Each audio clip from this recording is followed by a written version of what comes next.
نحمده ونصلي ونسلم على رسوله الكريم اما بعد. نن درس قرآن کې د 21مې سپارې خلاصه بیانېږي.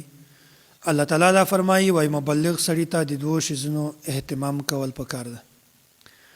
اتل ما اوحي الیک من الكتاب واقم الصلاه. د دین دعوت ورکول ول داعی او د واعظ نصیحت کول ول واعظ دغه په کار ده چې هغه د دوه شیزونو اهتمام وکړي. اول نمبر باندې د قران کریم تلاوت او دوم نمبر باندې د لمانځه اهتمام کول. صرف المنځ کول دا کافی نه ده بلکې د لمانځه اهتمام کول دا ضروری ده. المنځ دا انسان د منکر نه او د فحش ګناهونو نه بچ کوي. منکر هغه ګناه ته وایي چې د هغه په حرمت باندې شرعي دلیل موجود وي، او فحشا هغه ګناه ته وایي چې هر عقلمن سړی هغه بده او نامناسبه وګڼي. نو چې کوم کس د قرآن کریم تلاوت کوي او د لمانځه اهتمام کوي هغه د دغه ګناه نه الله تعالی بچ کوي. بیا الله تعالی مخکې د هجرت حکم بیان کړی ده. یا عبادی الذین آمنو، صحابه کرام رضوان الله علیهم اجمعین ته په مکه مکرمه کې په دین باندې اطلاق د دې لپاره ډېر زیات دشوار او مشکل و. بیا خو اول الله تعالی دوی ته د صبر او د استقامت ول تعلیم ورکړی و، خو په دغه آیات کې الله تعالی دا خبره بیان کړې ده وایي که چېرته په یوه علاقه کې په یوه ملک کې تاسې دپاره په دین باندې تاګ مشکل وي، په دین باندې عمل کول مشکل وي، د الله تعالی عبادت کول تاسې دپاره مشکل وي، نو بیا داسې وکړئ چې تاسې د هغې علاقې نه بلې علاقې ته ولاړ شئ، ځکه چې الله تعالی ځمکه دا بالکل وسیع ده او فراخه ده. بیا الله تعالی دا خبره بیانوي وکأی من دابة لا تحمل رزقها الله يرزقها وإياكم وهو السميع العليم. دلته چې کله الله تعالی د هجرت حکم ورکړ بیا د ځینې خلکو په ذهن کې دا یوه شبهه پیدا شوله چې مونږ خو دلته د رزق ترتیب جوړ کړی ده، د کاروبار د تجارت ترتیب هم جوړ کړی ده، مونږ که چېرته سفر وکړو او مونږ هلته د تجارت ول ترتیب څنګه جوړوو؟ پریشانی و ورته. بیا الله تعالی دا خبره ورته بیانوي وایي ما دومره زیات ځناور پیدا کړي دي، یو ځناور هم چې کله د یوه علاقې نه بلې علاقې ته ځي، یوه ځای نه بلې ځای ته ځي، هغه خپل رزق د ځان سره نه وړي بلکې الله تعالی دوی ته خپل رزق ورکوي. نو بیا هغه کس چې هغه د ما د اطاعت او د مرضي مطابق یو ملک پرېږدوي بیا به هغه ته زه رزق ولې نه ورکوم؟ الله تعالی د دوی دغه شبهه چې کومه وه دغه رد کړه چې کوم یو کس هم د ما د اطاعت او د مرضي مطابق یو علاقه یو ملک پرېږدي بیا هغه کس ته هم زه رزق ورکوم. بیا دا خبره بیانوي الله تعالی چې کله به مشرکینو سفر کوو په کشتۍ کې سمندر باندې، بیا به چې کله په لار کې دوی ته مشکلات راغلل، کشتۍ به خرابه شوه یا به ودرېدله یا به د کشتۍ د ډوبولو خطره وه، بیا په دغه وخت کې دوی د الله تعالی نه دعا غوښتله او بیا په اخلاص سره دوی الله تعالی ته دا سوال کوو چې یا الله مونږ بچ که. بیا به داسې وشول چې الله تعالی به د دوی دعا قبلوله. دغې بنیادي وجه دا نه ده چې دوی ایمان راوړی ده مؤمن و، نه، بلکې د دوی دا یقین و په دغه وخت کې به د دوی دا عقیده جوړه شوله چې دغه مشکل مرحله د مشکل مرحلې نه ایستل په دې مشکل وخت کې ازادي راکول ول ذات صرف الله تعالی ده. الله تعالی نه بغیر بل هیڅوک مونږ د دې مشکل نه نشي بچ کولی. په دې وخت کې دعا کې د دوی ډېر زیات اخلاص و، دغه اخلاص د وجې نه الله تعالی بیا د دوی د ډوبولو نه او د دوی کشتۍ بچ کړله. بیا داسې وشول چې کله به الله تعالی دوی بچ کړل دوی به بیا شرک اختیار کړ، نو د دې وجې نه الله تعالی د دوی دغه کوم غلط عادت چې و دې تردید هم کړی ده او کوم احسان فراموشي چې وه دغه هم الله تعالی تردید کړی ده. دا صورت ختم شو. مخکې بل صورت ته سورة الروم. دغه صورت ته سورة الروم ځکه ویل کېږي چې دغه صورت په شروع کې الله تعالی د ایرانیانو په مقابله کې د رومیانو د فتح پیشنګویي کړې وه او هغه په 2 کاله نه بعد پوره شوله. د دغه مناسبت د وجې نه دغه صورت ته سورة الروم ویل کېږي. او بیا د دغه صورت په شروع کې الله تعالی چې کومه پیشنګویي کړې وه او بیا د یغه نه په هغه کې د 2 خوشخبریو ذکر ده. اوله خو دا ده چې 2 کاله نه بعد به روم دا په ایرانیانو باندې فتح حاصلوي. روم دغه عیسایانو اهل کتابو او د ایران وال چې کوم هغه د ور عبادت کاوه او داسې دومره خوشخبری ده چې په دغه ورځ باندې به الله تعالی مسلمانانو ته په مشرکینو باندې فتح ورکوي. بیا دا آیات چې کومه ده الف لام میم غلبت الروم، په دې کې ټوټل تفصیلی واقعه داسې بیان شوې ده چې په دنیا کې په هغه وخت کې دوه سپر پاور مخامخ سره، یو روم او بل ایران. دا د روم چې کومه دغه عیسایانو اهل کتابو او دا د ایران ول چې کومه دغه آتش پرستو دغه د اور عبادت کوو. بیا داسې وشول چې همیشه به دغه ایرانیانو او رومیانو ته شکست ورکاو او دغه رنګ بیا په مشرکین به چې کوم مکه مکرمه کې هغه به دغه هم دردي هم د ایرانیانو سره به یو مسلمانان تنګول چې ګوره د موږ ملګری ایرانیان نن هغه د رومیانو ته بیا شکست ورکو، به ګوره د موږ ملګری چې هغه نن بیا رومیانو ته شکست ورکو.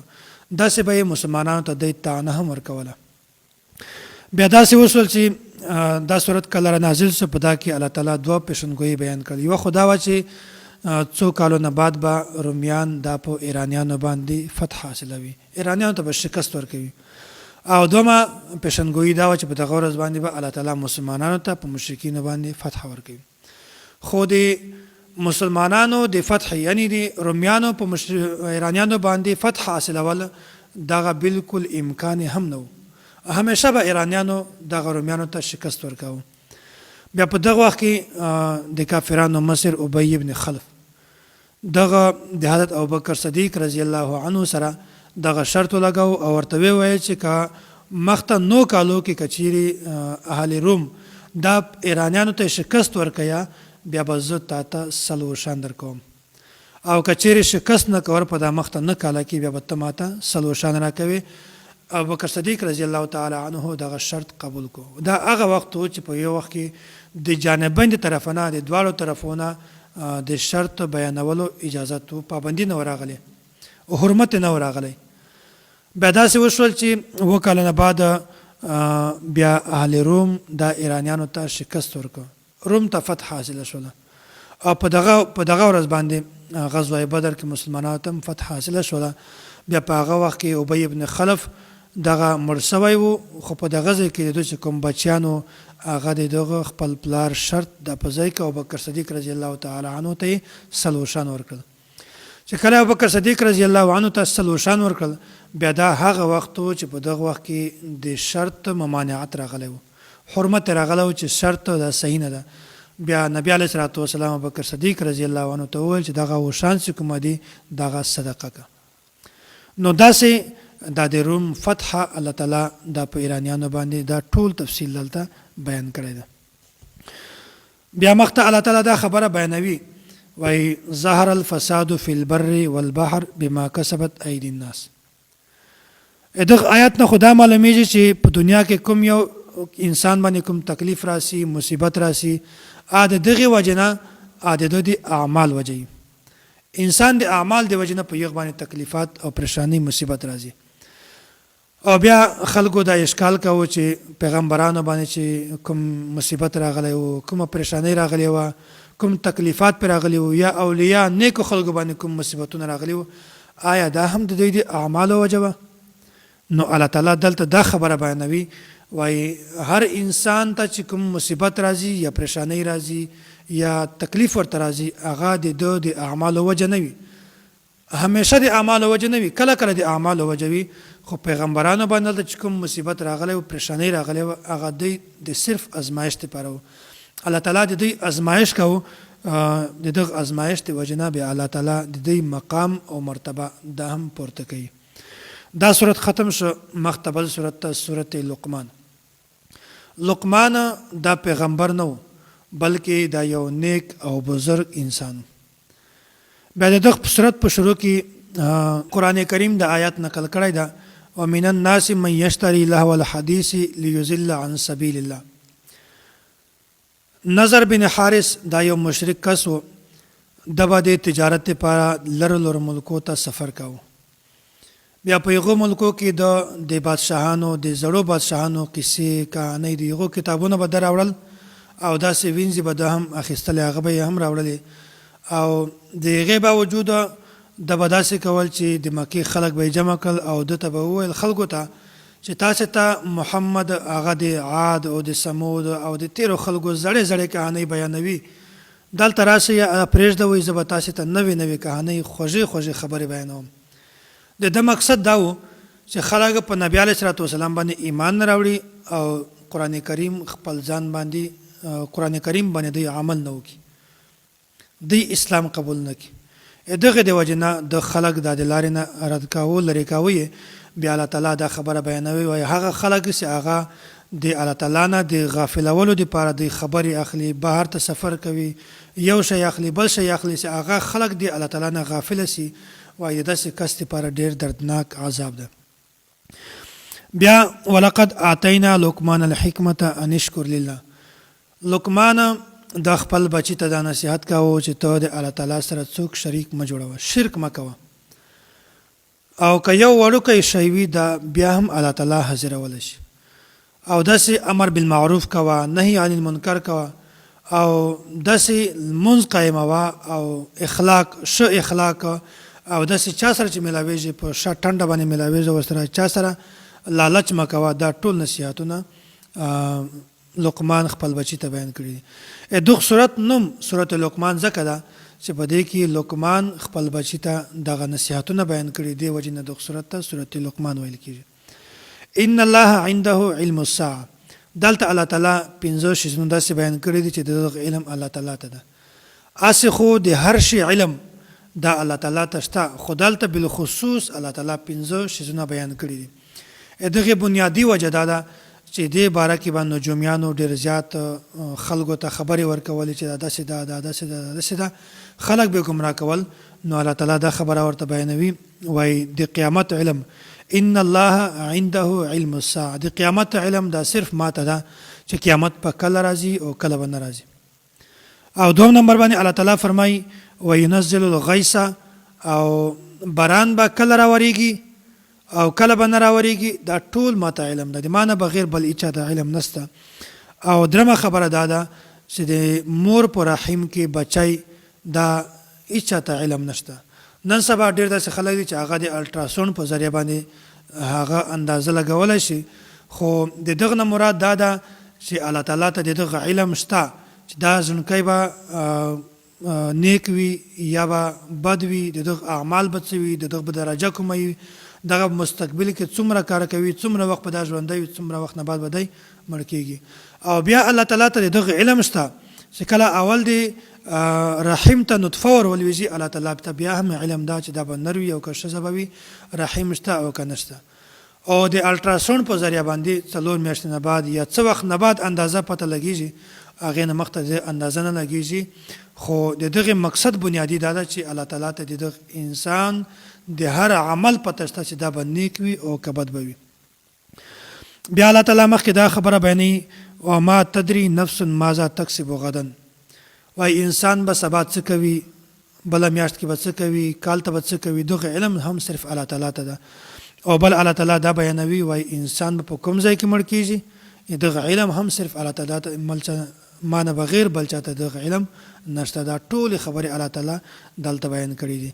دا سورت لقمان د ځای باندې ختم شو، مخته بل سورت ته سورت احزاب. دغه سورت ته سورت احزاب ځکه وایي چې په دغه سورت کې د غزوه احزاب تذکره الله تعالی بیان کړې ده. بیا د دغه سورت په شروع کې الله تعالی دا 3 غلطو خبرو تردید بیان کړی ده. ما جعل الله لرجل من قلبين في جوفه، په عربو کې 3 خبرې ډېرې زیاتې مشهورې وي. اوله خبره خدا و چې کوم یو کس به زیات ذهین و د خبرې بالکل ولې ته به ورسېده، په خبره باندې به پوهېده، بیا به ده وایي چې دغه انسان 2 زړونه دي. الله تعالی د خبرې تردید وکړي چې د انسان زړونه 2 نه دي، زړه یو ده خو د انسان رای 2 وي. یو دا وي، نن سبا ځینې خلک داسې وایي چې د ما یو زړه خو دا وایي بل زړه مې دا وایي، نه، بلکې زړه یو ده خو د زړه رای 2 دي چې د ما یوه رای دا ده او یوه رای مې دا ده. الله تعالی د دغه تردید هم بیان کړی ده، وایي ما یو انسان ته هم 2 زړونه نه دي ورکړي. او په عربو کې دومه خبره دا مشهوره وه چې هغه به چې کله خپلې ښځې ته دا وویل چې ته په ما باندې داسې یې لکه د ما د مور شنځۍ، بیا به دوی د خپله ښځه داسې ګڼله لکه خپله مور، لکه څرنګه چې په انسان باندې خپل مور حرامه ده داسې به د خپل ښځه هم په ځان باندې مستقل د همیشه لپاره حرامه ګڼله حالانکه زهار سره خورش ختم کیږي. الله تعالی دغه تردید هم بیان کړی دا وایي کله چې تاسو ښځې ته داسې الفاظ استعمال کړئ بیا هغه په تاسو باندې داسې نه حرامېږي لکه مور د همیشه لپاره بلکې څه وخت نه بعد بیا هم د تاسو لپاره حلالېدلی شي. او درم نمبر دا وه چې کوم داسې کسانو چې هغه به دی متبنه هغه ته به یې د بچي نه ویل حقیقي بچی به نه و خو دی به د بچي نه ورته ویل دا به د ما بچی ده دی به هم دغه حقیقي بچی شماره او په وراثت کې به یې حصه ورکوله او چې کله به هغه مړ شو یا به طلاق ورکړو یا به د هغې د ښځې سره نکاح نه کوله د ځان لپاره به یې د همیشه دپاره حرامه ګڼله لکه څرنګه چې د حقیقي زوی ښځه وي. نو الله تعالی د دغو دریو سره خبرو تردید بیان کړی ده. بیا مخته د غزوه خندق واقعه الله تعالی بیان کړی ده یا ایها الذین آمنوا اذکروا نعمت الله علیکم. دلته د غزوه خندق په مختلف پهلو باندې دا واقعه بیان شوې ده.